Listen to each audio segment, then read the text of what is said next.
در باغ جهان دوباره گل می روید. امروز نگاهمان تو را می جوید.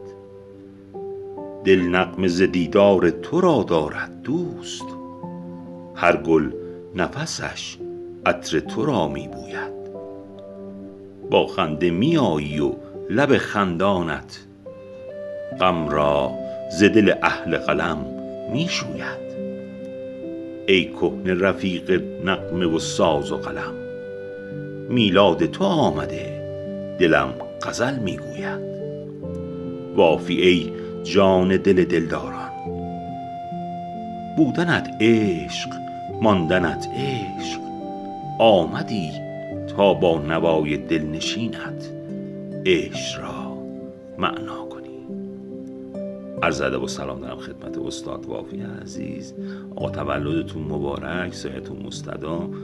امیدوارم شاهد بهترین لحظات زندگیتون در آتی نه چندان دور باشین و همچنان سایتون بالا سر خانواده محترم باشه.